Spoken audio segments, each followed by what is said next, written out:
thank you for giving such a wonderful introduction. And the session today probably is the last day for this 7 days workshop FDP on NAAC. And I saw various aspects have been covered by Honorable Patnaik sir, Gaurav ji, Suniti ji, Kamaldeep ji, and I think it's going to be taken by Rakesh Vath sir as well. So thank you for giving me this opportunity to interact, to share some of my experiences, to highlight and explore the knowledge and some real aspects of quality as for higher education in our Bharatvarsh is concerned.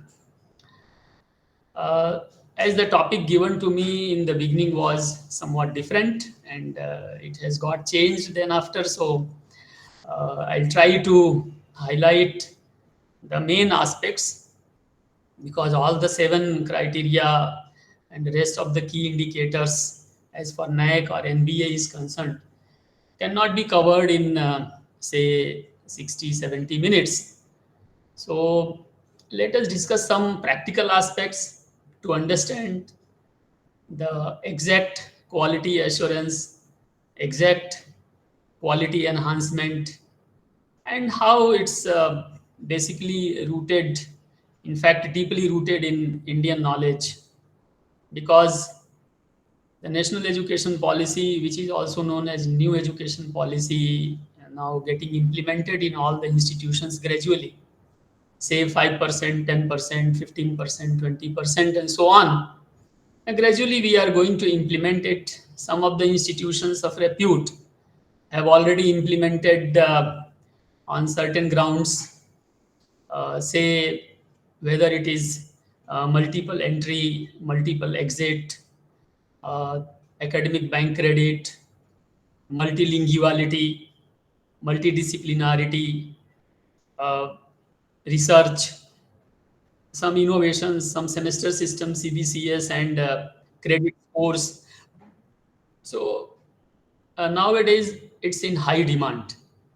And more or less, this policy, once implemented, will result into the best education system in the world what India will have. And the backbone is Indian knowledge system. Just to inform everyone, that Indus University here in Ahmedabad, Gujarat, is the pioneer institution in the country which has implemented Indian knowledge system. And 2 credit course compulsorily has been included in the curriculum of all courses, all 123 courses in the university, whether it is certificate, it's diploma, it's undergraduate, it's postgraduate, or PhD, where ethical publications and rest of the professional criteria and things have been implemented. We are not talking only, but we have implemented in actual sense. So tomorrow, the world is going to recognize Indian higher education system for its roots, its principles, and in fact, its practices. So once it is in the root, it's 100% going to practice. And therefore, we will understand today through, with help of certain examples from IKS, with help of certain examples from our live practical life, that how we can enhance the quality of our education system, educational institutions, and the entire higher education system countrywide. So I'm very happy to see that more than 225 participants are there. If we take away anything from these 25 pages of my presentation, I'm going to take it. If we can take any 2-3 points and we could implement in our life, we can, if in reality practice from inside to outside and outside to inside, without any unbalance, without any mismatch, with 100% resonance, then it will be a great achievement. It will be a great achievement of NITTR. It will be a great achievement of organizers, and a great satisfactory achievement of Honorable Professor Shyam Sundar Patnaik Sarji, who is our mentor, who is our guide also. And in the world of higher education, he is a leading personality. So this all satisfaction will, if clubbed together, clustered together, and the nation, in fact, in next 5-10 years, 100% can claim like a Vishwaguru. Therefore, today's my contribution, interaction, and sharing session will be based on the quality aspects of higher education institutions, and their practices at individual level, policy makers, decision makers, and other stakeholders like students, alumni, their parents, even for the visiting experts. All institutions have provision of approximately 15 to 25% of visiting experts from industry, corporate world, research organizations. So these all, if integrated together with IKS, we can achieve the target of increasing or achieving, you can say, the gross enrollment ratio of the country. Say today it's very less, so we can achieve up to 40-50%, and we can write the proposal to the governing agencies to enhance it based on quality only. So with these few points of summary, I'll take some doc file which I have prepared for you all, so that we can easily see to it what are my opinion and what I want to convey through this platform. So that with two words for my obligation to the lotus feet of our Guru Shyam Sundar Patnaik ji and team NTTR and NITTR Chandigarh. So it's hard, it's not heartfelt thanks, it's heart realized. We have to, as a teacher, convey this kind of words, properly chosen words to our students. You know, shabdon mein hi shakti hai. So the words mean a lot. The moment we choose proper words, we use proper words, we convey what we want to convey to our students. And therefore, we should teach our students what we mean actually. Using less number of words is better than using so many words for the purpose of using them or just talking to them. And therefore, it's not heartfelt only, but it is heart realized. Realization is a step quite kept at the apex of the list of the words, and therefore I request you all through this uh, session that we should use very appropriate words. And the topic today is practical quality. Now it's not theoretical quality, it's practical quality. What is the meaning of practical quality? What I am practicing today, what I am trying to uh, convey to my team down the line to practice in their life, related to the quality aspects, to enhance the quality of all kinds, whether it is a quality of personal self, whether it is a quality of system self, whether it is a quality of talk delivery in the class, whether it is the quality of dealing in the office, or in the colleague grounds.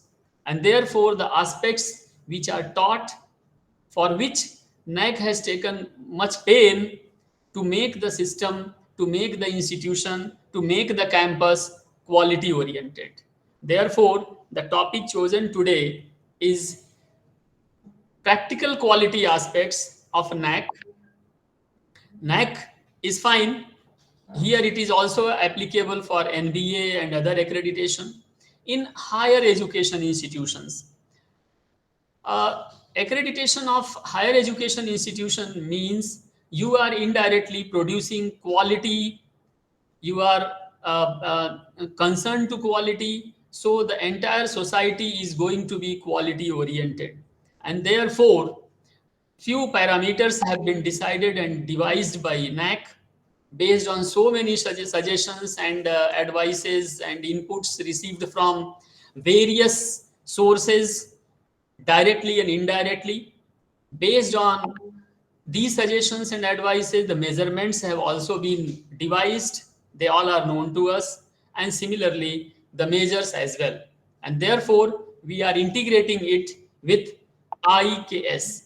In the language of NEP, in the language of UGC, it is IKS, Indian Knowledge System. Actually, this Indian Knowledge System is over here in real sense is Bharatiya Gyan Parampara, BGP. Bharatiya Gyan Parampara. So IB, Indian, and Bharati, KG, Knowledge, Gyan, and System Parampara. So it is IKS means Bharatiya Gyan Parampara. So today we are over here for the purpose of understanding these practical quality aspects of this NAAC, so that it can be integrated with IKS, with the Indian knowledge system.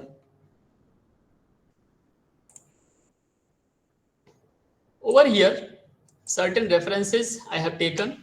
So these references you all can refer wheresoever you are. Uch Shiksha ke Shikshak. Now the question arises, if I am a teacher, if I am a Shikshak, and associated with higher education system in higher education institution, then the way I am talking, the way I am teaching, the stuff I am teaching, the stuff I am giving to my students, the learners, should be of uch quality. It should be of the excellent quality, and then only we can be said as to be uch shiksha ke shikshak. Otherwise, this will not suffice the purpose what our education system is trying to convey through us to the society as a whole. And therefore, the second reference is the link I have given of Srimad Bhagavad Gita, where so many teachings are there. The third is NAAC manual. The fourth one is the Times Higher Education ranking. NIRF criteria has been taken as a reference, and SDG 17 plus NEP 2020. Many of you might be new to academic these sessions, so the full forms of all these things are available. You can read it. SDG, Sustainable Development Goal, which was decided by the UN for the entire, the whole world, and we people are following it, and it has been of quite very much useful for all of us while implementing the same in our education system. Let us see why we are gathered over here today. We are gathered over here today to see that the vision of this workshop or this FDP can be fulfilled. Under which circumstance, under what category the FDP will be useful for all of us. So one of them is to relearn all the 7 criteria of NAAC towards higher education system to make it quality oriented. We have to understand 2 main points: as an objective, quality management, and as a tool, quality management system. Quality management and quality management system, these two are not only at the individual level, but they are also required to be implemented at the institutional level. The meaning is, if my objective is to become quality oriented, then the institution's orientation also must be of quality oriented. Otherwise, the objectives are not if clearly understood at the level of students, at the level of faculty members, or higher education institutions as well, then at local, state, or national level. So, effective quality policies cannot be then formulated, and therefore, need based changes cannot be made, and therefore, achieving the desired transformation as per the demands of the dynamic and changing society cannot be achieved. On the same pattern, if quality management system is not formulated properly in a formalized system, then say the documentation, the objectives, the processes, procedures, responsibilities. So all these cannot be designed, they cannot be developed, and they cannot be implemented. Therefore, there is a need of having a quality culture in the institution and as well as in the society. The reason is the quality management system in an institution is a formalized and systematically developed documentation of an HEI that includes the guidelines as well as the tools for setting the organizational goals. Not only the goals, also the strategies and directions. That's why QMS over here as a tool is quite important and very much useful to implement the effectivity and efficiency in the system. So quality management system may have certain aspects and certain elements, and a few of them we can understand through our experience. One is the policy for quality assurance, including objectives and procedures. QMS also includes the ongoing monitoring on periodic basis of the programs which are being offered by the higher education institution. Also, the support and the capacity building for the teaching as well as non-teaching staff members, and as the periodic IQAC and the measures for improvement. So all these things, if are practiced in our institutions, then only we can understand and we can declare that yes, it is quality culture at the institution. Therefore, good quality education builds a dynamic and equitable society. These are the visions also included in NAAC and THE and other international accreditation systems. What actually quality culture in higher education system is? So, based on again our experience and the data, and I mean the information available with us and literature, you can say quality culture can be understood as a process. It is not a standard. It's not a standard, but it in fact is a process. Means it's a continuing process. So in the institution where values and procedures are shared and nurtured by varying levels of the institutional community, we can say that the quality culture has been established in the higher education institution over there.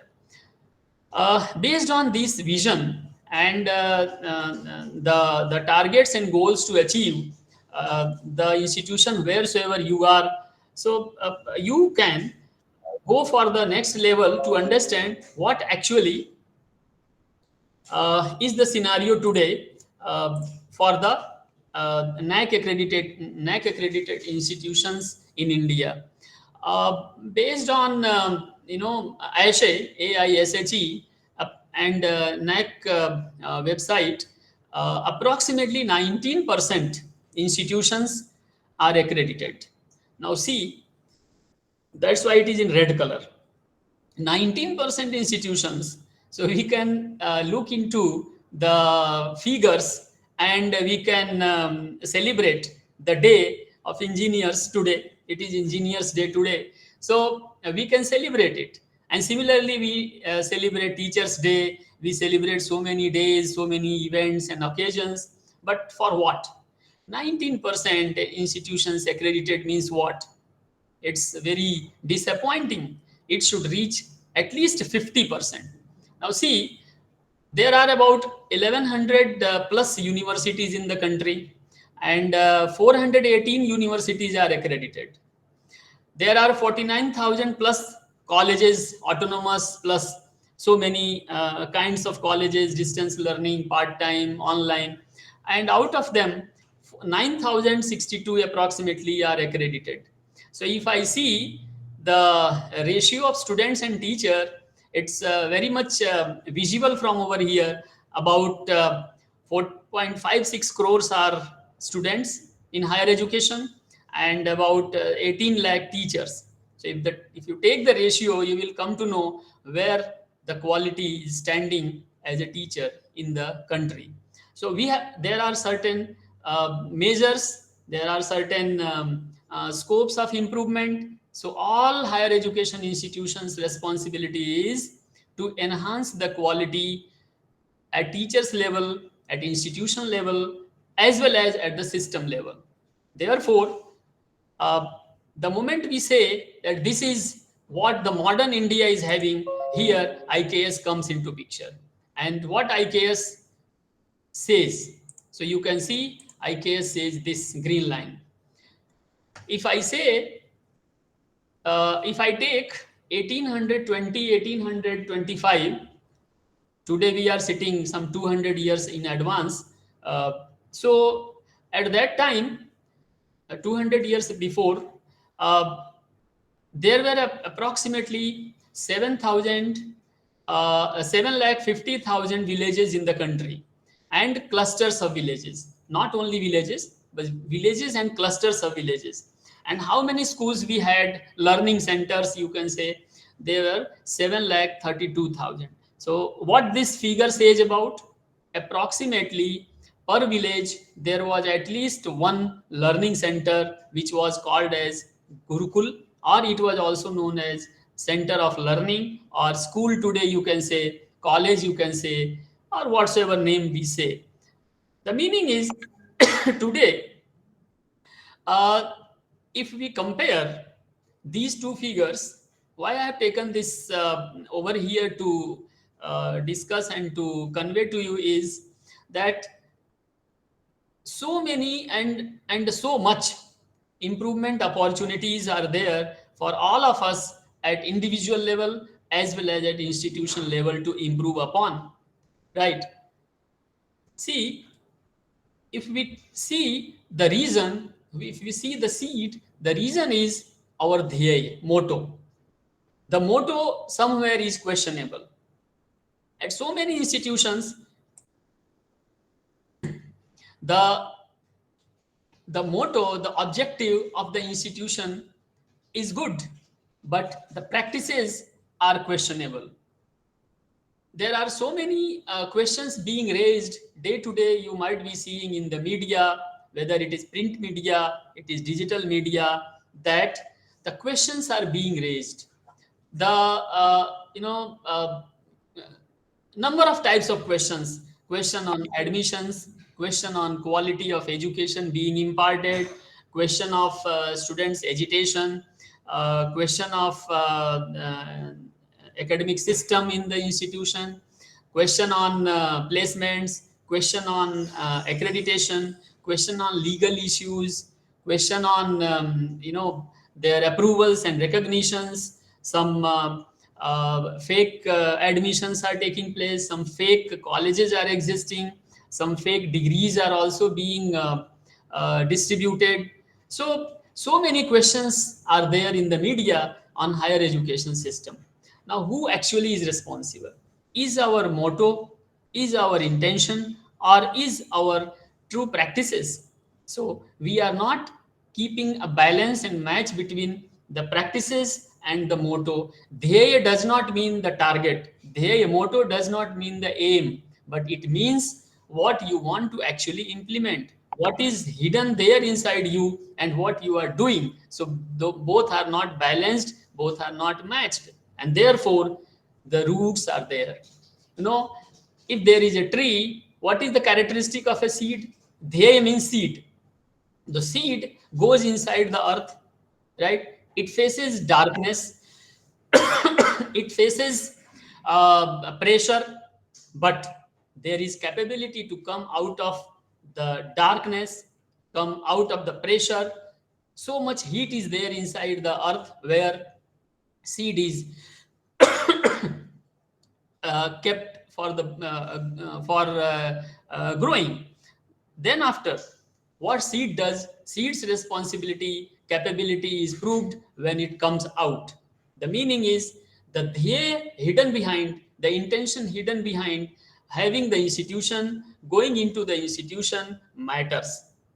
Therefore, I have taken some quotes from various institutions where qualitative directions have been given, qualitative destination has been given in all institutions in the country, that where the institute wants to go, what kind of products the institute wants, what are the ideal principles of the institution, and what the people of this institution are expected to perform, to do, and to practice. And therefore, this table will tell you, I have taken some of the examples, not all the examples, but some of the examples, that what these institutions are talking about, what their motive was, why they were established, and what was the purpose behind it. First, say what AICT says, what IIT Kharagpur says, what MMNEC Gorakhpur says, and what NIT Nagpur says. They say yoga karmasu kaushalam. And this is the same what our accreditation system says, that our actions matter, not our words. The people do not listen your words, people see your actions, people listen to your actions, they hear your actions, right? The way you deal, the way you behave matters. So in the institution, from leadership to, it is not only the system, but it is from, discipline and punctuality. Propagates down from top to bottom.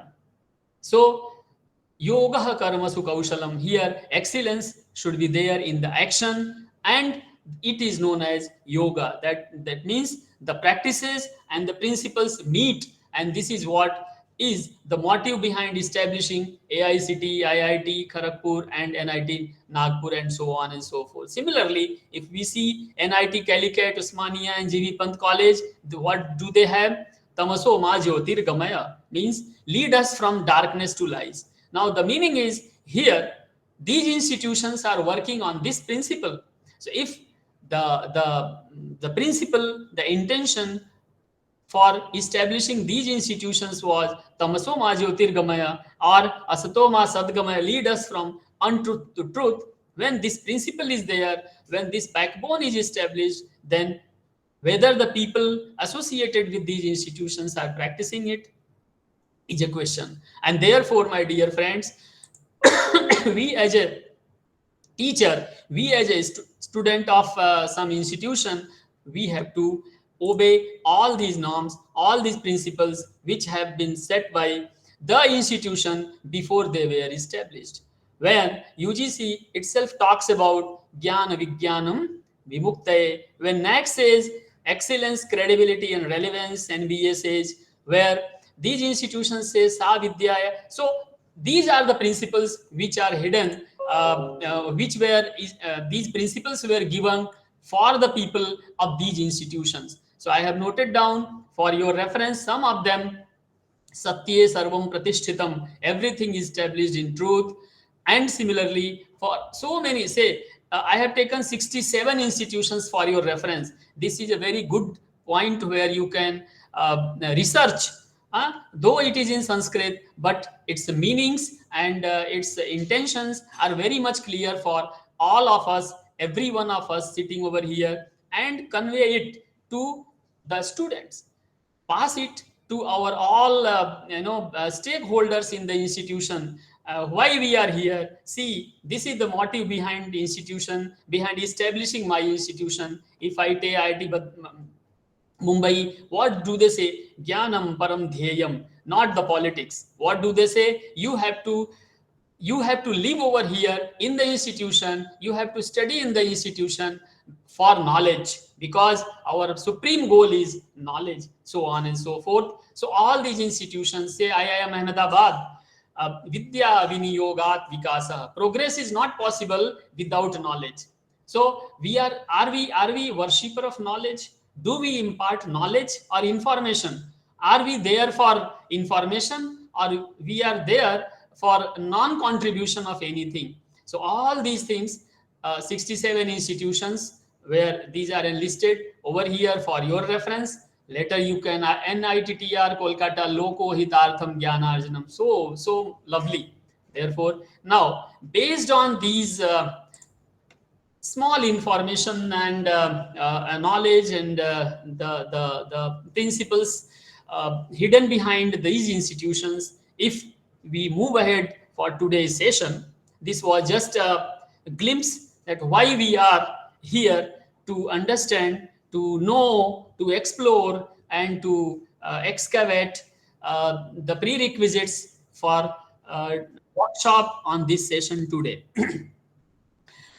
Let me have a half glass of water, please.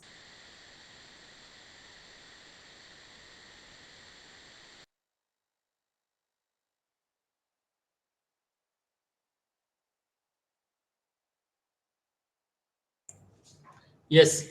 So, as I told you, the good things like punctuality, discipline, knowledge, purity, divinity, all propagate down from top. They do not, go from bottom to top, but they go from top to bottom. Whether it is your personal and individual aspect, whether it is your organizational aspect. If I take the top to bottom phenomena in person, then what goes? Your brain is on the top. You eat on the top from your mouth. So the good things propagate down from top to bottom. So good qualities in an organization as well. If your head of institution, if your head of department, if your guru, if your teacher, if your someone in the hierarchy in the top does not follow the quality aspects in their life, then it will not propagate down. And therefore, my friends, being a teacher should always adopt this policy, and if not knowing, then learn it. So learning the good things from the top is one of the aspects of this workshop, this FDP. So many hundreds and hundreds of FDPs are being conducted day by day, but they all are not being usefully utilized by the participants and the people. Therefore, practical aspects of academic integrity, no theories, only the practices matter. Journey from self introspection to self evaluation. If I am in an institution, I am an individual, I am a teacher, I am supposed to go for self introspection on day to day basis, minute to minute basis. What kind of practices I am doing day and out. So it will help you for self evaluation. Until and unless I introspect and evaluate myself by myself neutrally, I cannot claim to be a quality oriented institution or a teacher of quality concern. Therefore, whether do I believe in quality? Yes, answer is I believe in quality. But what happens in our practical life? Most of the time, we always try to see whether the person sitting next to me is quality oriented or not. Is the quality for me? Is the quality for others? So as a person, I always criticize the person next to me. He or she is not following the quality concerns, quality aspects. But whether do I?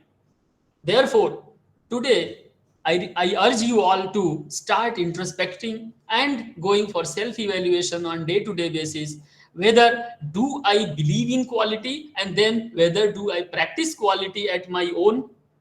If I'm practicing, then I can expect from others, and that is what NAAC says. NAAC does not only say, okay, your documents are good, your organization is good, infrastructure is good, your research is very good, but it is on person also, value system also. Therefore, as a teacher, my prerequisite, see, before becoming a teacher, before joining a college or institution as a teacher, I must look into all these prerequisites.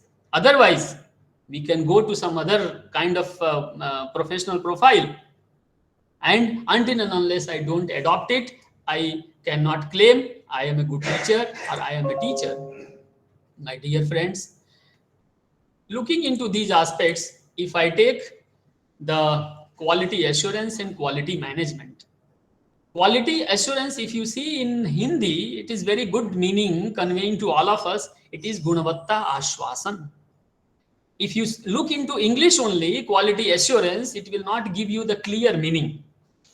It's half meaning in quality assurance, but its exact purpose of writing quality assurance is quality ashwasan, gunavatta ashwasan. When I can give assurance to someone, when I follow it, I can I can assure someone for the quality only when I obey it, I practice it. Otherwise, it is just words.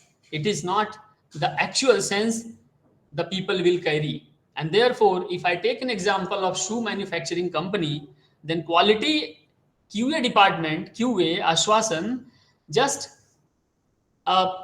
informs and they take this meaning to the manufacturing that this batch is having the sole which is not exactly stick and it is loose.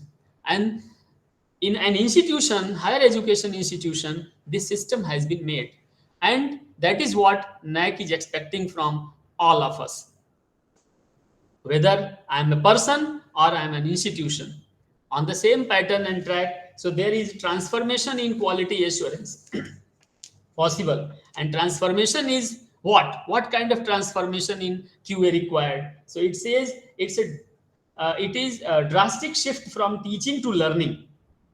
It is not only teaching, but it is teaching to learning. An institution, if claiming I'm a QA, I have a QA system, then there should not be only teaching, but learning is more focused because it's a process of learning centric.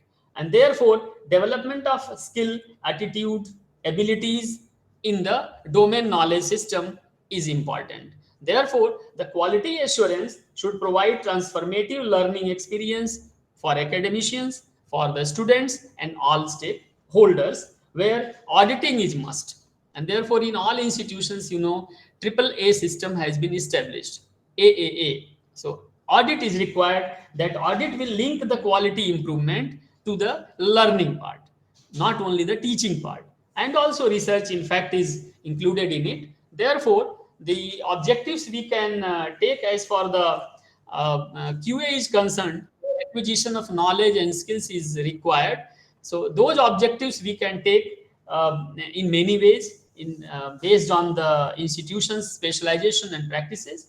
And they are, say, developing the skills of analysis, not only the knowledge but analysis of skills, also to nurture the habits so that lifelong learning can be promoted. Also, not only the formal teachings but informal teaching sets as well, and then only the objectives of QA can be set.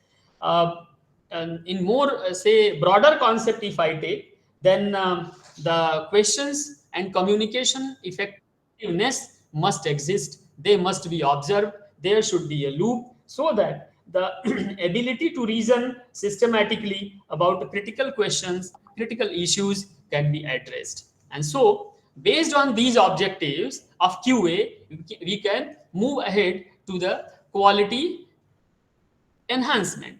Quality enhancement is only possible when QA is well established. So, in any institution, if QA has been half-hearted implemented, then QE, quality enhancement, is not possible. What quality enhancement means? Quality enhancement, if you say in Hindi, it is gunavatta vriddhi. Means whatsoever today you have to enhance You have to see it improved tomorrow. So based on the NAAC criteria and NAAC evaluation pattern and factors and parameters, many initiatives as for the quality enhancement is required can be discussed over here, whether it is attribute, whether it is knowledge, its ability, its skill, or if I say individual level or augmented layer. So institution as well as individual both will have to focus on the quality enhancement, and it is only possible when we people as a teacher assure about the quality. That is, quality assurance will become the base and quality enhancement will become the goal. So based on all these things, the initiatives what an HEI, higher education institution in India, as an initiative should take, can be understood like promoting vocational education.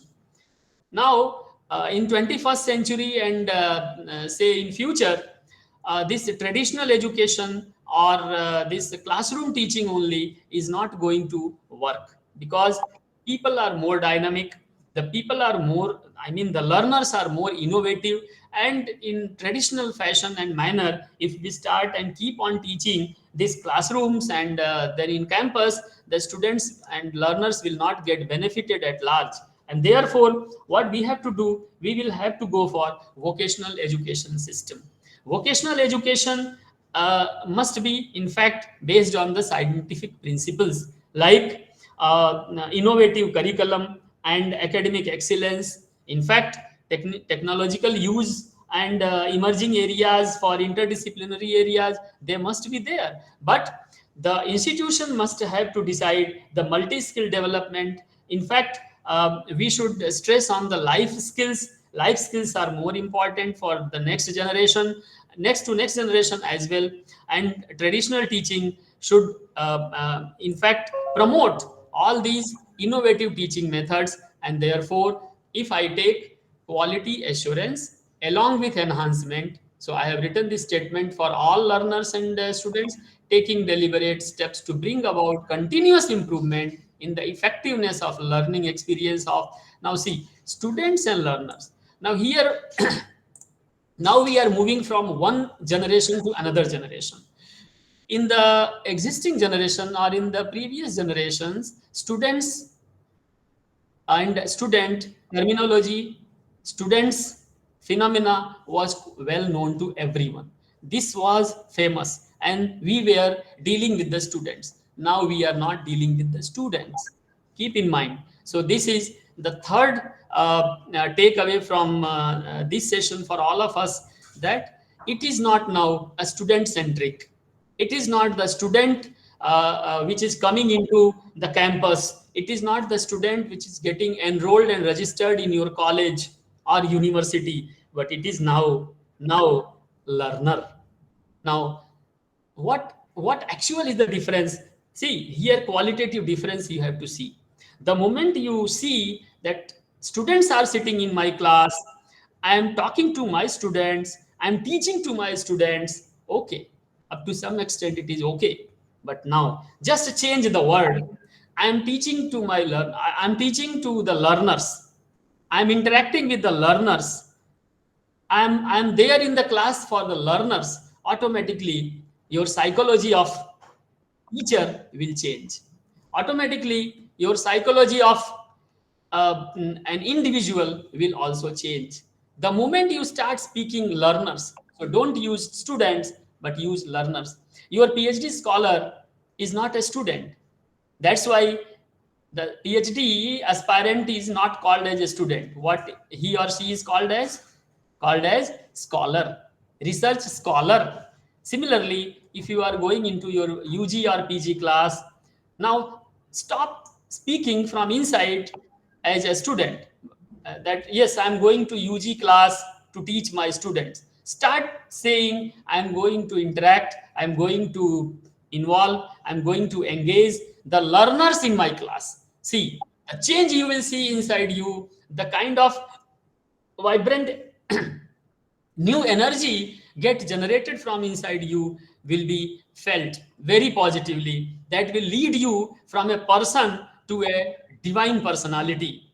So this is my urge to everyone, that periodically restructure your thought process, periodically update your thought process, not only the course that should meet the international standards, but because at the international standard, if you see, they are not only students, they are students first, but they are more less students and more learners. My dear friends, with these words, I'm taking you to the journey of next level, where we can see what actually a teacher is and why the teacher is and what is the purpose to have a teacher in our class. If you see the first sentence over here, the teacher's purpose, you can see a ratio of 1 is to 60. If I say, suppose 60 learners are there in your class and you are one teacher. So as a teacher, I see 60 students in my 60 students, and now we will see 60 learners in your class. Just try to understand why 60. What is the purpose behind it? But as a teacher, I'm not in a position to engage all the 60. See the tragedy. Eh? We all get astonished when we see, as a senior person, that as a teacher I'm not in a position to engage 60 students at a time for 50 minutes a lecture. Why? What is the reason? It is not the learner, it is not the student responsible only, but it is myself, it is me as a teacher, where somewhere quality is missing. And therefore, out of 60, there are 5 students who take you as an ideal role model. So the way I talk to them, the way I engage them, the way I impart knowledge to them matters. And that is why if you see a leader who is addressing 500 plus people sitting in the session, he or she might be an actor, say some Bollywood actor or actress, or some politician. They engage 500 plus people at a time and they all enjoy. While in my class, as a teacher, 60 students, 60 learners are not in a position to enjoy. Many of them get bored. What is the reason? So it is a question of introspection, it is a question of self evaluation by the self. No one will come from the heaven and ask us, you see, this is the mistake you are doing, this kind of improvement is required. So it is my own self, it is me only. See, language is not that much important. Language is just color on the wall. Wall is more important, the strength of a wall is important, the color is fine, okay. So the language at the in the classroom is not that important, but the words you are speaking are more important. That's why in the very beginning I told you, use the word very wisely. The words chosen by us for the class, for the people in our class, should be very wisely chosen. Otherwise, what is going to happen? The meaning of the word will change. If you don't know very good Hindi, if you don't know very good English, no problem. No problem at all.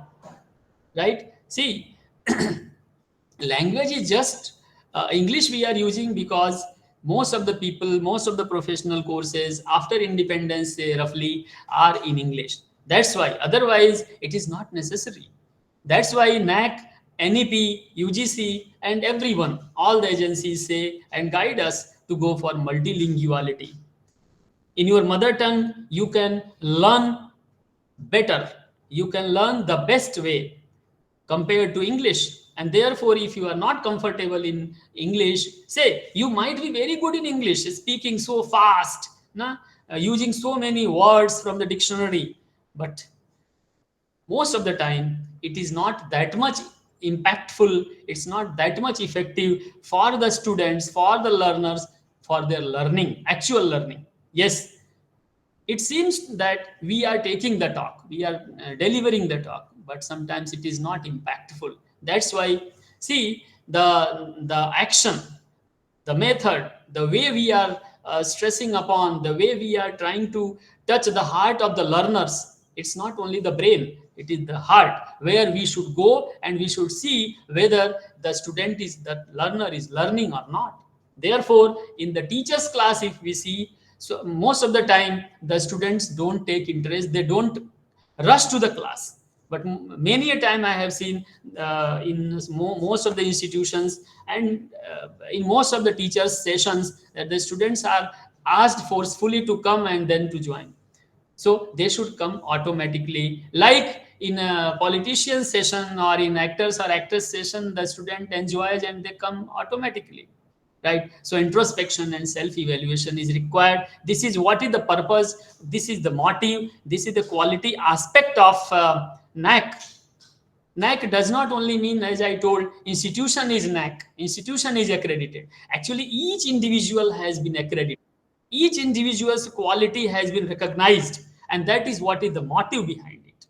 If I have taken some shlokas from Srimad Bhagavad Gita so that we can learn many things, right? Before going for the next, I'll take, see, न मे पार्थास्ति कर्तव्यम त्रिषु लोकेषु किंचन नानवाप्तम अवाप्तव्यम वर्त एव च कर्मणि. What does it say?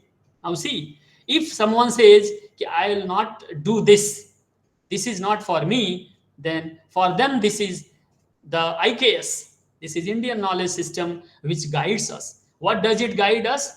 See, it says there is no duty for me. Who says? Is there no duty? There is no duty for me. Who says? Lord Shri Krishna says. To whom? Now see, the name over here used is Parth.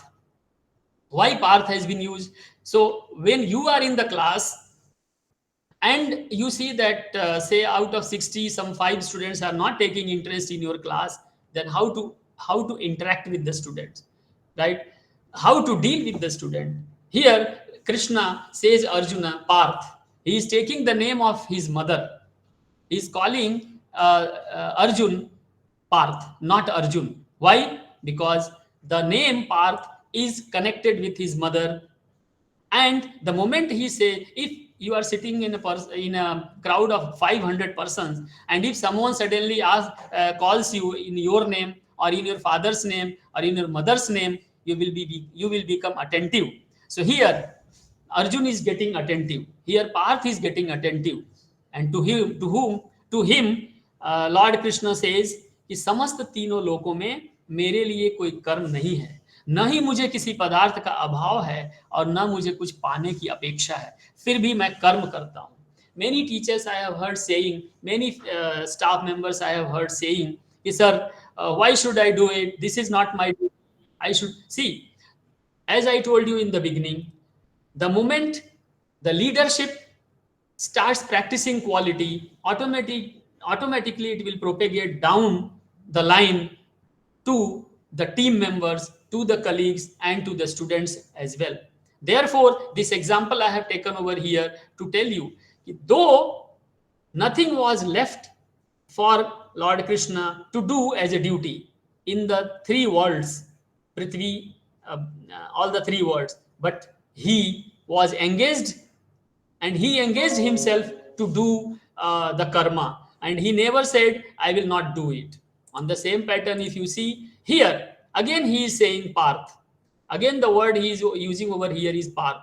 Why? Because at that moment in chapter 3, Parth means Arjun got diverted from his duties. So he told, by taking his name Parth means Arjun, see, I am doing it because people will follow me, because all men on this earth will become careless if I do not do it. Therefore, I am performing this duty. Means, as a teacher, I cannot say this is not my duty, I should follow it or I should not follow it. There is no option available with me. But yes, it is for me and it is me.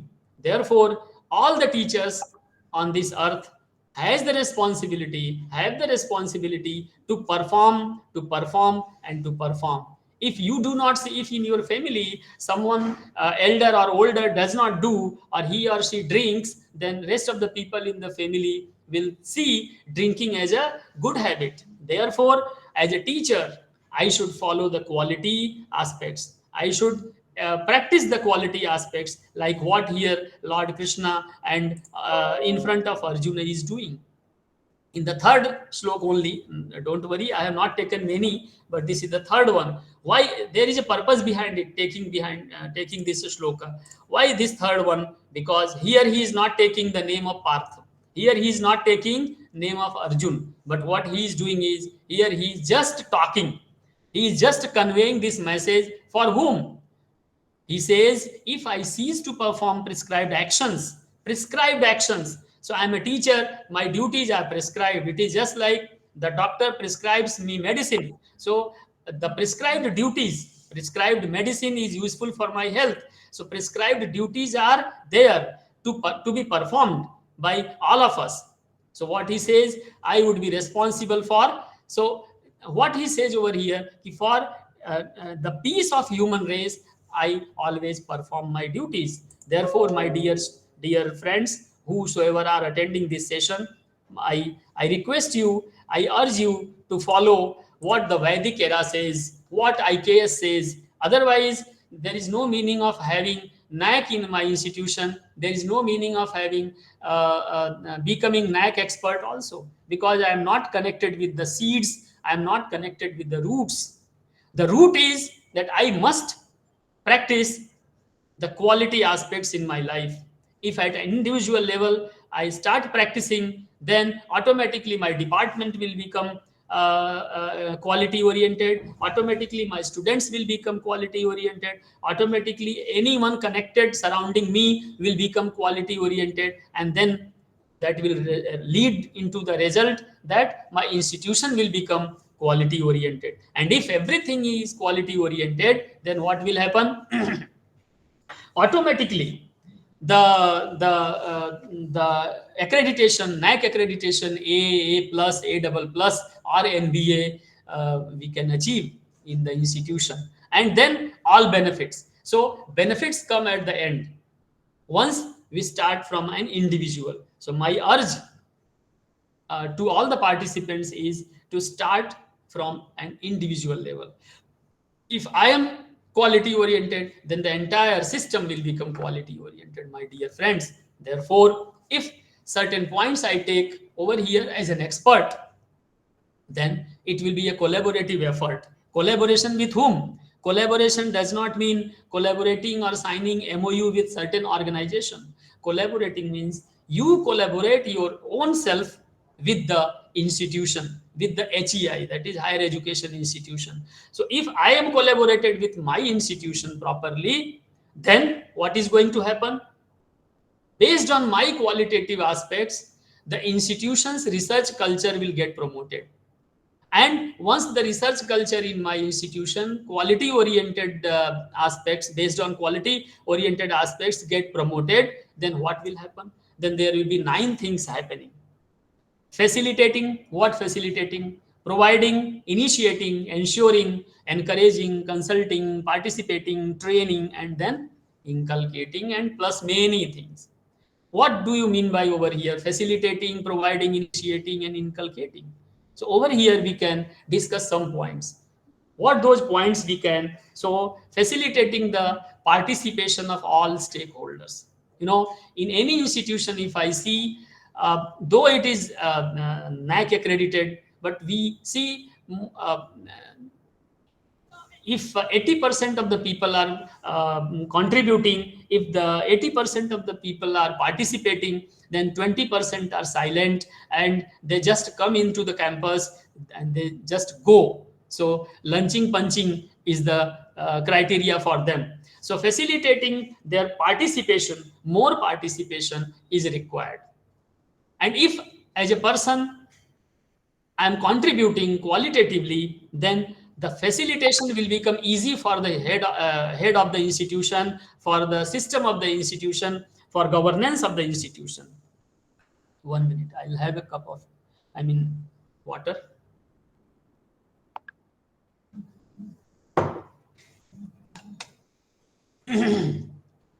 So I mean to say that facilitating the maximum participation from all the stakeholders of from the departments for the institutional development, promoting a culture of research kind of see, research culture does not mean doing research, carrying out research in terms of PhD or publication or patenting.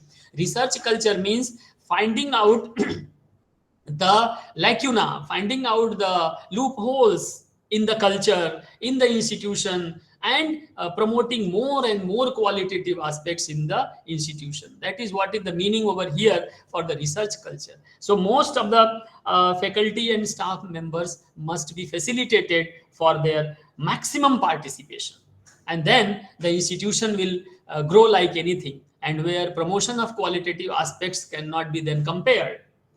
Also providing this is the HEI's responsibility to go for budgeting, so where the budgeting is very much important, and for research and seed money and so many things. So providing the funding and the budget, where fellowship of the students and linkages with the researches, also information sources like internet sources and other things. Orientation of the students and faculty periodically is required. Also providing adequate infrastructure facility, HEI will have to look into. Otherwise as an individual, I cannot utilize my knowledge, I cannot utilize my resources for the betterment and upliftment of the HEI. Also, say encouraging the departments for various grants, say UGC grant or FIST or DST or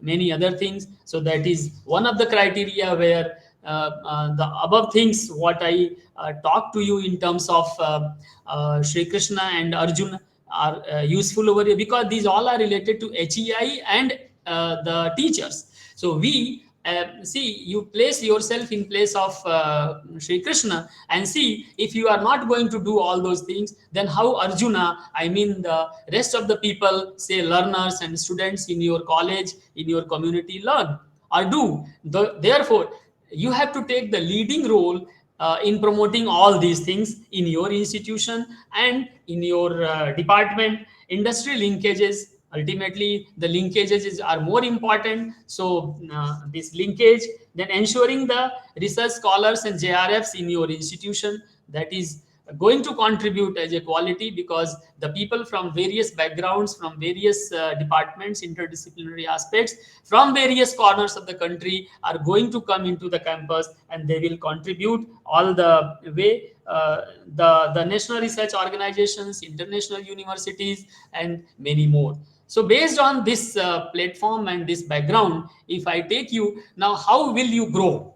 If I take the IKS into practice, then how will we grow in terms of these shlokas? Take chapter number 16 in I'll not read the Sanskrit over here, I'll take only two things. One is Sampadam and another is Bharat. Just to look into these two words. Sampadam means these are the gunas, they are the characteristics. And in Hindi, I'll try to, the reason is you will understand more if I take over here this in Hindi. Hey Bharatvanshi, Nirbhayata. ध्यान दें, निर्भयता, मन की शुद्धि, these are the sampadam, they are the दैवीय गुण, they are the characteristics of a teacher, they are the characteristics of a quality oriented institution, written over here in Hindi. But if I take in English, these are the English terminology which will be very much useful for you. If I take, see what they are: the virtues, divine nature, where transcendental qualities are fearlessness.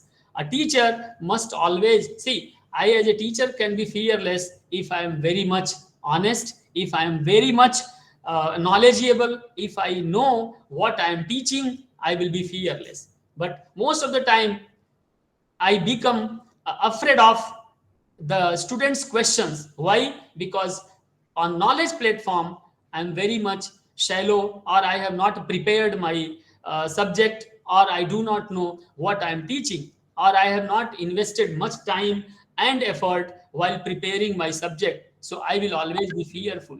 Here Lord Krishna says, hey Arjuna, if you are not fearless, you will never win. So we have to make our students fearless, and it is possible only when we are fearless. If I am fearless, I can make my student in the class, my learner, my PhD scholar fearless.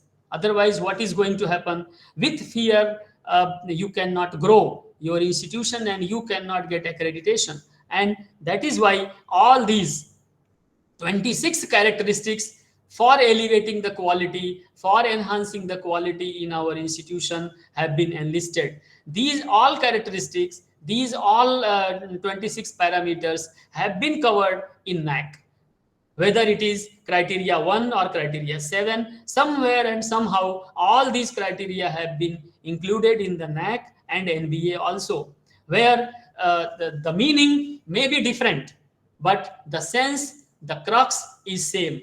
Therefore, dear friends, try to engross yourself into their definitions I have taken over here, so that you can later read what is the meaning of all these words. These words are not only the words in holy scripture, but they are the words which are going to affect our life. If you do not know English, you can use these Hindi words. If you do not know Hindi, you can use those English words, so that it can be implemented in your life when you are going for accreditation, or you are going to become an expert in that. Now, based on all these literature provided to you and discussed with you, I'll be coming to the central body of our session today. And see,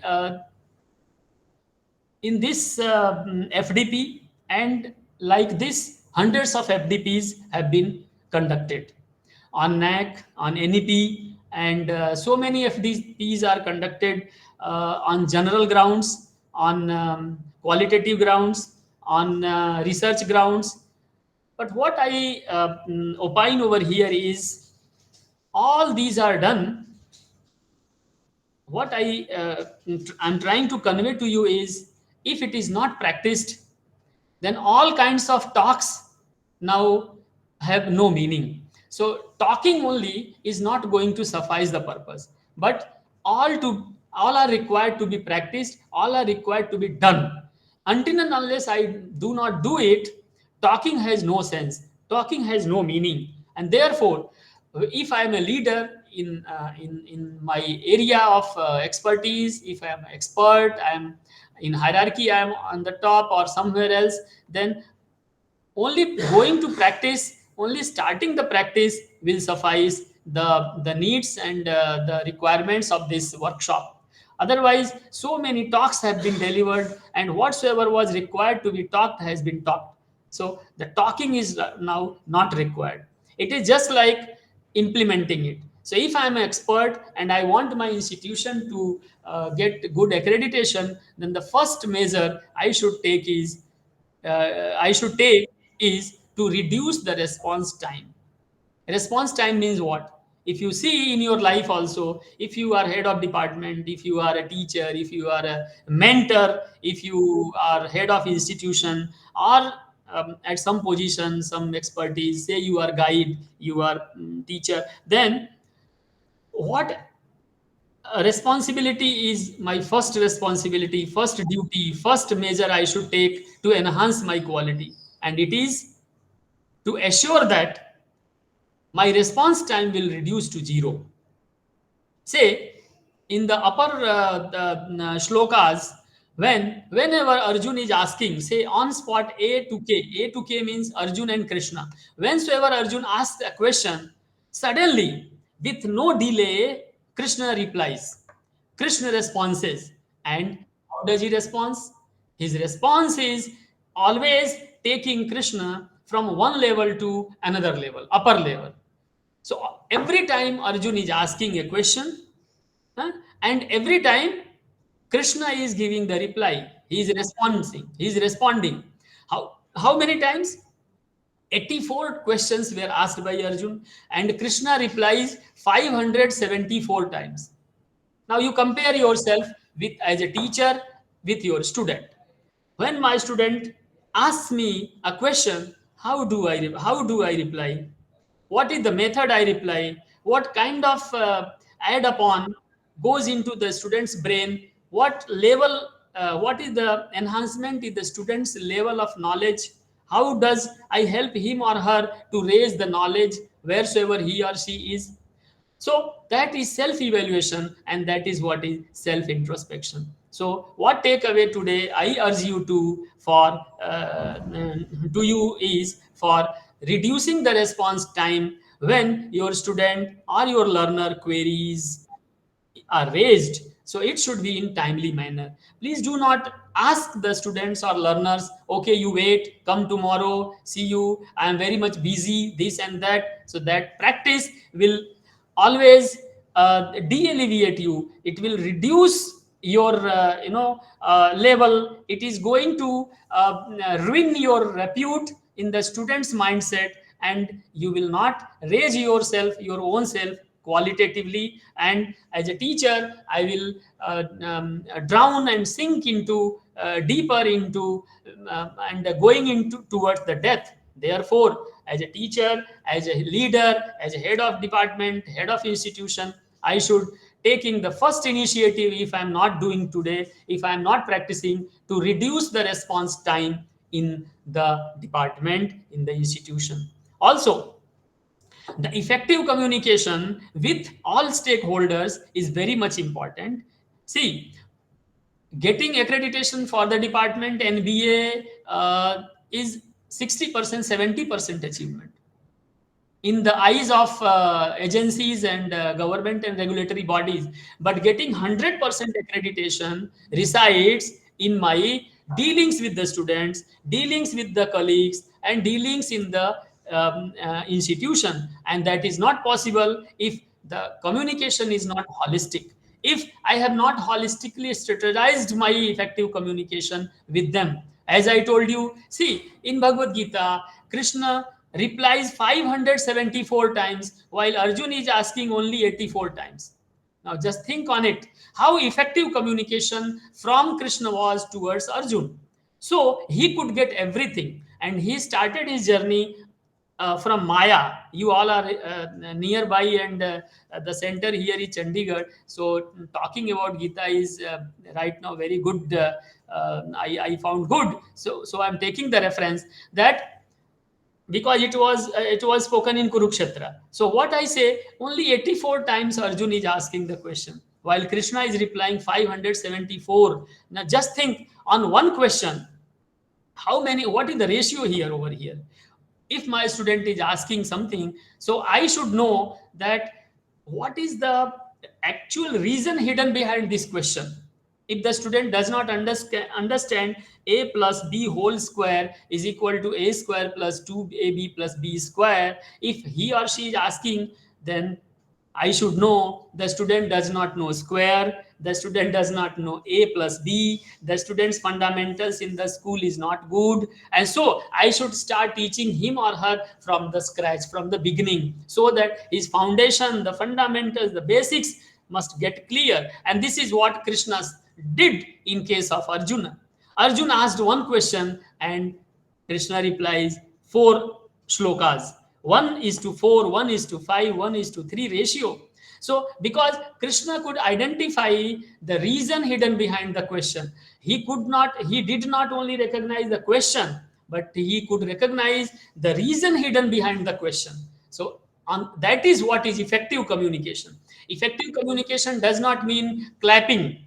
Okay, in your class, if out of 60, 50 are going out, no problem. But what 10 are doing, those 10 should become the ambassador of the class, right? So it does not matter what quantitatively you are doing, but it matters what qualitatively you are doing. So the moment your colleague, the junior, or your friend, or your down the line, someone else comes to you, communicates with you, you must know, I must know the reason behind it, and I should solve from the root. I should find out the root cause, not only the just colors, beautiful colors. Therefore, to become to have a leadership role, whether I'm a teacher, I'm administrator, I should have this knowledge of actual effective communication. Though words may be less, शब्दों की कमी हो सकती है, but not about the bhavas. We can have good feelings with them. Then after, I have written intentionally over here. Someone may feel bad, someone may feel good, but this is the reality. I should speak in front of you all. Increase the interaction and engagement with the student. This is highly required, my dear friends. I do not criticize any teacher, I do not criticize any leadership, but this is happening. There are once in a class, I was witnessing 74 slides in 60 minutes. I think you can listen to me. 74 slides a teacher taught in a class of 60 minutes, 60. So per minute, less than, I mean, per slide, less than 1 minute. Can you tell me what the student will learn from this methodology? What the student interaction ratio will be there? What kind of engagement of the student will be there? What kind of quality you can expect from such faculty, some teacher who is taking 74 slides in 60 minutes? Not exactly 60 minutes also. 5 minutes less and here and there will be there. So it will be hardly 50 minutes. So 50 minutes and 74, 75 slides. What kind of interaction, what kind of engagement you are doing for your student? This is another point what you can take, and then only you can claim, yes, I am NAAC accredited institution, and my institution is very good ranking. Your interaction is not there, student is not recognizing you, student interaction and engagement is more or less zero kind of, then how boring it is. The student is not enjoying the class, my dear friends. Then after, teacher should have instructional objectives, active, cooperative, and involving learning in the class. Also, assessment and evaluation, not only teaching, but all those parts while teaching must take place. I'm again here to tell you, I'm again here to convey you. I may be rough on this part, I may be rude on this part, but this is the reality. This is what is happening in many of the cases. That should not happen. I'm teaching, but I'm not seeing what I'm teaching, whether the student is learning, whether it is going to the student's brain, whether they are taking it, they're taking away, and they are doing in their life, they are practicing in their life. That objective is missing. Suppose I am teaching satellite communication in my class. What is happening? I'm just teaching satellite communication. There is no interlink, there is no interrelationship between what satellite subject I am teaching and what their life is getting. So there should be a close association. Suppose I am producing plastic bottles for for cold drink selling into the market. So I'm just focusing on producing the plastic bottles, but I'm not looking onto the environmental effects. I'm not seeing what sustainability of the environment is going to, what kind of harm I am doing for the environment. So if I am just focusing on producing plastic bottles, I am not contributing anything for the society. I am not doing anything good for the society. But in fact, I am ruining, I am drowning the benefits of the society. I am harming the society. On the same pattern, same track, and same fashion, many seniors have joined over here. I know my two gurus are also here. I'll request them to pardon me, and I touch their feet and उनसे मैं क्षमा मांगूंगा, मांगता हूँ. I'm a little rude over here, but I इसके लिए मैं अगर मेरे गुरुज कोई दंड देंगे तो I will accept it. But I'll for others I am conveying it कि yes, it is not good for me. If I am teaching and I am not connecting my subject to their life, it has no meaning, it has no objective, then there is no actual learning.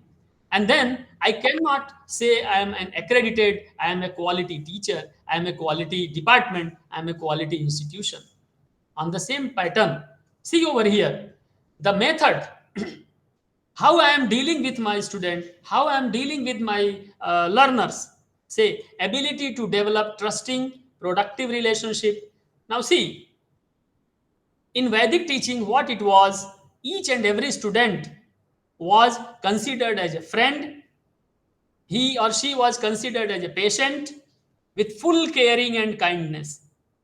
Now, I am over here. Do I consider my student, do I consider my disciple as my friend? No, I'm not taking them as a friend. And if there is no same level, I mean, my and my teacher's level of humanity is not same, then what will happen? I will not open myself in front of my teacher. Here, Arjun was a friend of Krishna, friend of Arjun and friend K. Disciple A, teacher K. Now see how this journey goes, how Arjun could get moksha. From Maya to moksha he goes.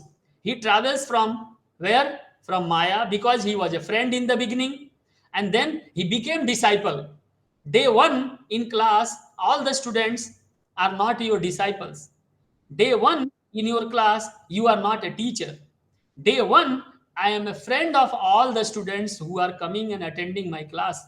And gradually, you develop the rapport with your knowledge. You develop a rapport with caringness, kindfulness, that disciple, I mean, the friend of yours in name of student automatically gets transformed and converted into a disciple.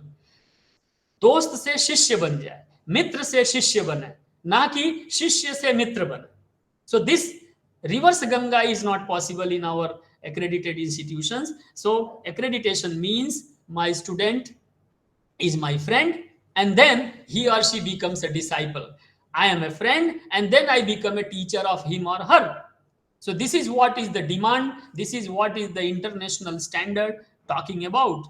And next is knowledge of learners and teachers. See, if I ask one question to you, do not reply over here, just listen to me. I'm not asking a question.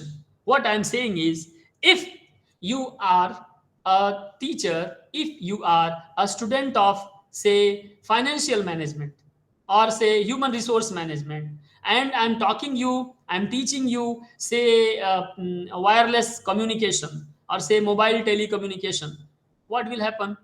You will not understand anything. And if you do not understand anything, you will not be in a position to ask me anything. You cannot ask me also. So your doubts will always be doubts. Reason is we are not in the same knowledge domain.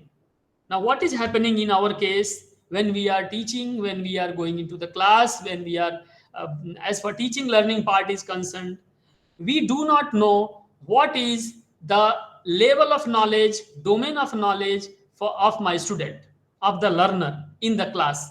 So what do? We start teaching straightforward whatsoever we have designed and devised as per board of studies or academic council, and syllabi and curriculum and anything XYZ, and we start bombarding that knowledge onto them, and they start listening to us like if they are sleeping in the class, though their eyes are open but they are sleeping. So that all parts are missing then after, and they are not in a position to understand anything, and they come blank and go blank. Sometimes they come black and they go black, sometimes they come blank and they go blank, because we are not in a position to print anything on their whiteboard or on their blackboard. And therefore this knowledge domain, the level of knowledge, the dedication to my teaching is not being applied. I am a teacher, but dedication as a teacher is missing. Why? Because I'm not in a position to identify my student, what way the quality should be improved, what way the quality should be given to my student. Or see, therefore, if I take a reference from a World Economic Forum, what do they say? They have said many things. Let us see how we are going to help our students under these 6 criteria, these parameters, which are there in NAAC also. So these qualitative perspectives are based on the collaborative teaching. Collaborative teaching means what? It is not the teaching imparted or done by an individual, but it is a collaborative teaching from outside. Say experts you are taking, say you are taking some industry experts from outside agencies. So for them, what kind of education they are imparting to them? Now see, One, what WEF says, the problem solving. The spelling is wrong over here. So complete problem solving. What complete problem solving? Any problem which is there with the student's mind, related to his project, related to his or her learning, should be solved properly and completely. That is the first collaborative teaching. Collaborative teaching over here means I am teaching, student is learning. I'm imparting the learning and teaching to the student, and they are equally taking it. So nothing is missing, and then only their real lifetime problems can be solved. And likewise, decision making, and then taking the coordination and management from external agencies, emotional intelligence, service orientation, and this one is very important in another color, cognitive flexibility with developing a growing mindset. Here I am, because rest of the things are well known to you probably, but here I am, growing mindset. Now see, the mindset growing is not only for the students, actually it is for everyone and all stakeholders in the higher education institution. What happens if I have got headship, if I have got directorship, if I have got some position, then I do not look back for growth of my mindset. Growth of my mindset means it should become more flexible, it should become more widely accepted. It should not be narrowed down, it should not be narrow mindedness. So my mindset should grow like anything. If I have achieved something, say some position, so from over there the cognitive flexibility is expected, and that only is going to develop the mindset of all associated with you. Otherwise this will not grow the system, and it will become more cumbersome. And therefore, based on that, some points let us take for our NAAC system. Now, what are the expectations from higher education system? Have you seen the reports of AISHE, AISHE? If you have seen the reports of NAAC or NBA, you can see the list of expectations, the things they are mentioning, and especially as expectation from higher education institutions, they have changed a lot. If you see the 2010, 2015, and 2020, and now for 2025, if you compare the expectations, they are changed. There is significant change, and the key thrusts are: one, improving the employability. This was not seen say 15 years before, because the students the employability was already there, so number of students also were there, and the system was different. Here now employability has been taken on the first priority. Right now, if I compare it, just see what is the employability today for our graduates. So from employability perspectives and prospects, if I see, then the system which was there in Vedic era, the system which was there in IKS was different. How it was different? There was no retirement. Say for example, a Vaidya, a doctor. The doctor was never retiring, right? A teacher, a guru, a preacher was never retiring. A barber, the barber was never retiring. A washerman was never retiring. A farmer, see the farmer was never retiring. So this kind of system was developed, and today there is an retirement age. So our professional life, the employability prospects, employability aspects have changed. Since it has changed, therefore it has become the responsibility of the institution to gradually see that the employability prospects of graduates get improved. Similarly, if I take the another point, improving quality and quantum of the research. Now over here, what do we see? The expert is Krishna, while Arjuna is not the expert. So what today they say is कि the quality and quantum of research should propagate down from teacher, from guru to the student to Arjuna. That is the second criteria what our NAAC says, improve the quality and quantum of research. And it was there in the IKS system that yes, everything what a teacher like Krishna has was uh, was trying to give to Arjuna, the Shishya, the student. At that time, there were 18 skills. If we say what kind of skills were there, today we are focusing on the initiative towards skill development.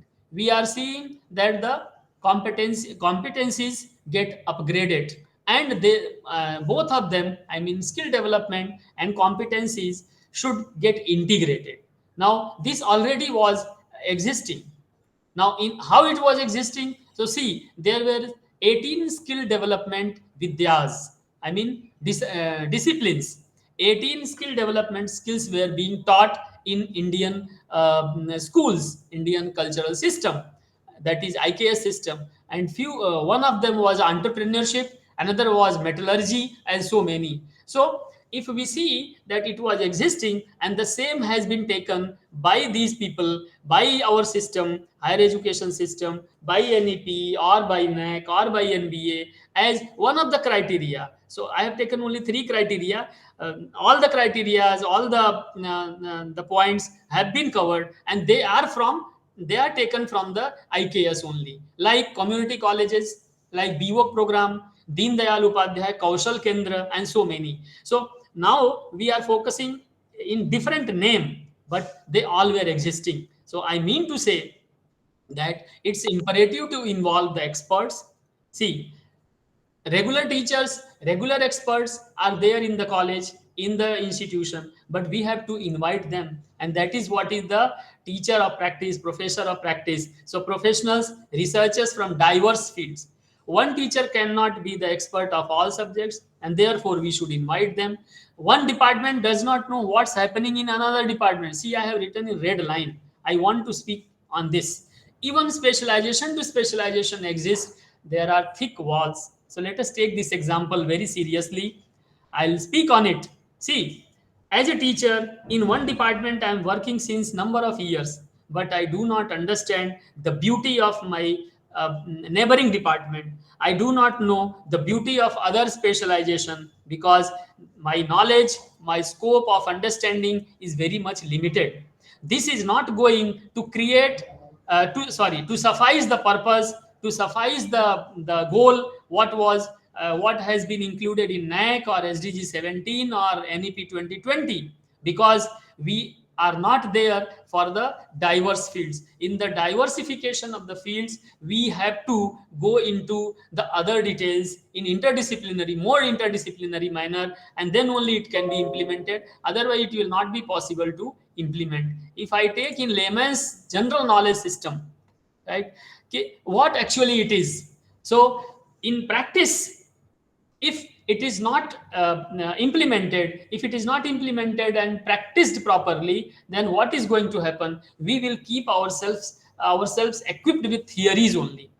In IKS system, this accreditation part was already existing. So NAAC has taken this example that the practice is more important. Say the Shastrarth was taking place every here and there for understanding who is more knowledgeable and spreading the knowledge into the society.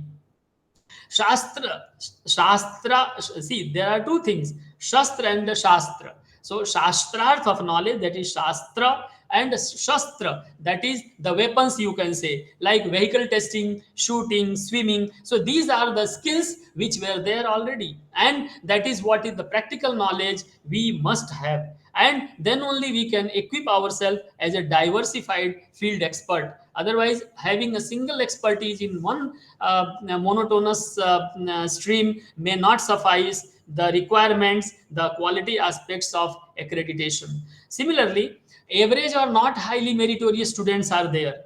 You have seen that in our class, in our institution, all students are not meritorious, but they are contributing for the societal building, for the nation building, much, much higher and more than the other students.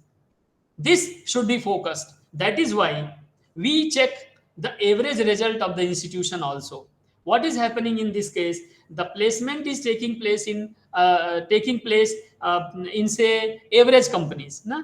So some of the companies are not taking the highly meritorious students. Some companies are not taking very talented students for their company. Why? Because they know that the average students who are having average merit, they are contributing they are contributing more for the societal building, for nation building, and so on. So as a teacher, I should not have two eyes for one group of students and another group of students. This we have observed in many cases, that the teacher or the expert does not take care of, they do not care for those students who are average students. That is why there are two terminologies, slow learners and fast learners. So slow learners are very much important, and as a teacher, as a head, I have to be very much careful about the slow learners. And the slow learners actually contribute very much. The slow learners, that is the average meritorious students, they are contributing for the societal development much, much more. So as a teacher, I must be very much careful about, otherwise I am not a qualitative teacher, I am just a teacher. Similarly, if I go for, see, I have written over here, recruiting this should be taken very seriously, this blue color, recruiting regular faculty cannot be feasible and financially viable. Maybe very few and single digit students opt for this course. This I have written very properly, very knowingly. See, there is need to invite experts from outside your institution. If I am subject expert of say electromagnetics, then I must have a group of say 50, 100 electromagnetic experts, so that they must be involved in the true learning of electromagnetics for my student, for my department, for my learners. Uh, because this, suppose there are two students who have opted for one specialization, there are three students who have opted for another specialization, then as a university, as a college, you do not have that capacity financially, I am saying, to recruit, to to have regular faculty for two students or five students, or say single digit, 9 students, 10 students. So to make it more feasible and financially viable, it is my responsibility as a subject teacher, subject professor and expert, to invite those external people, so that in comparatively I can be more resourceful for my teachers, and there will be no financial burden on my institution. So this is also one kind of responsibility as a teacher I should bear upon. Therefore, visiting experts in these senses are very much valuable. As I told you, they are very much valuable, because they are coming from various backgrounds, they are having so many, so much experience, so they can share that one to your department and to your student.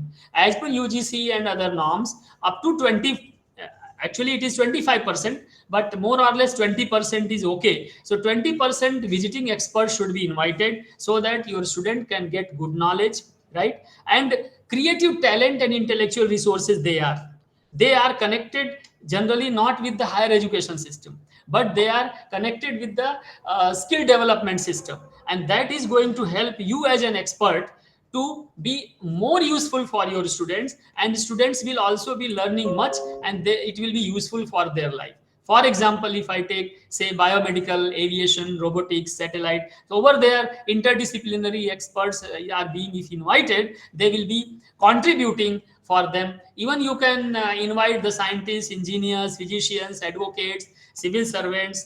I have written over here IAS and IPS officers also you can. Now, if I take the uniformity and transparency in their appointment, it is highly required. Many a time I have seen that these visiting, I mean, professors of practice are not there is no transparency observed in hiring them, and the uniformity does not exist in the HEIs because of number of reasons. So they should be taken with same rigor what a full time of faculty is taken. Uh, the I have also written some research objectives over here, but just you can go through.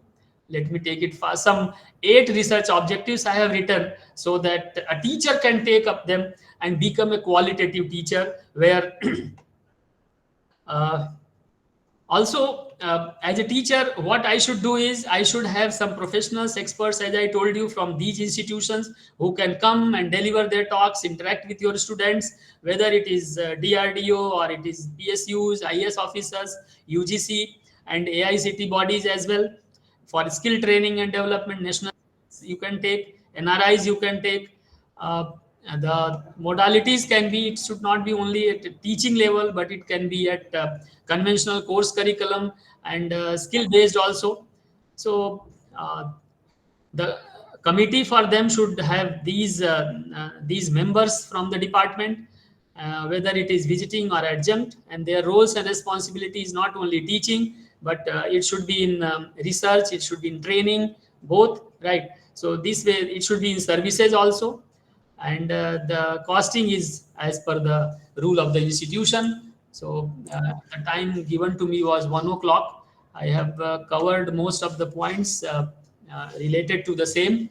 So I'm here now for the questions or anything if missing. And